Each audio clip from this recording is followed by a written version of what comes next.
بسم اللہ الرحمن الرحیم۔ شعبان المعظم، آقا صلی اللہ تعالی علیہ وآلہ وسلم کا مہینہ، رسول اکرم نور مجسم شاہ بنی آدم شفیع امم صلی اللہ تعالی علیہ وآلہ وسلم کا شعبان المعظم کے بارے میں فرمان مکرم ہے۔ شعبان میرا مہینہ ہے اور رمضان مبارک اللہ عز و جل کا مہینہ ہے۔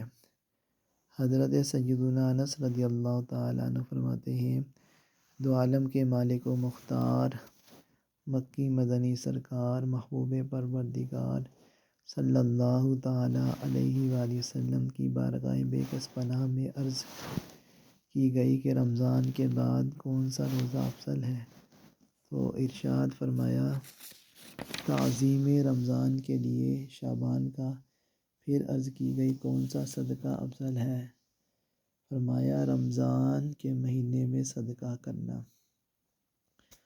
ام المؤمنین حضرت سیدتنا عائشہ صدیقہ رضی اللہ تعالی عنہا سے روایت ہے، تاجدار رسالت سراب رحمت محبوب رب العزت صلی اللہ تعالی علیہ وآلہ وسلم نے فرمایا، اللہ عز و جل شعبان کی 15ویں شب میں تجلی فرماتا ہے، استغفار یعنی توبہ کرنے والوں کو بخش دیتا اور طالب رحمت پر رحم فرماتا اور عداوت والوں کو جس حال پر ہیں اسی پر چھوڑ دیتا ہے۔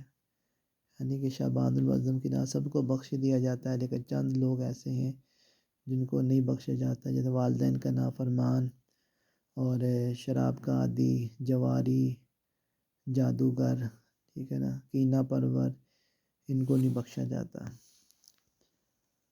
ام المؤمنین حضرت سیدتنا عائشہ صدیقہ رضی اللہ تعالی عنہا روایت فرماتی ہیں، میں نے نبی کریم رؤوف الرحیم علیہ افضل الصلاۃ والتسلیم کو فرماتے ہوئے سنا، اللہ عز و جل خاص طور پر 4 راتوں میں بھلائی کے دروازے کھول دیتا ہے۔ نمبر 1 بقرہ عید کی رات، نمبر 2 عید الفطر کی رات، نمبر 3 شعبان کی 15ویں رات کے اس رات میں مرنے والوں کے نام اور لوگوں کا رزق اور اس سال حج کرنے والوں کے نام لکھے جاتے ہیں۔ نمبر 4 عرفہ 9 ذی الحجہ کی رات اذان فجر تک۔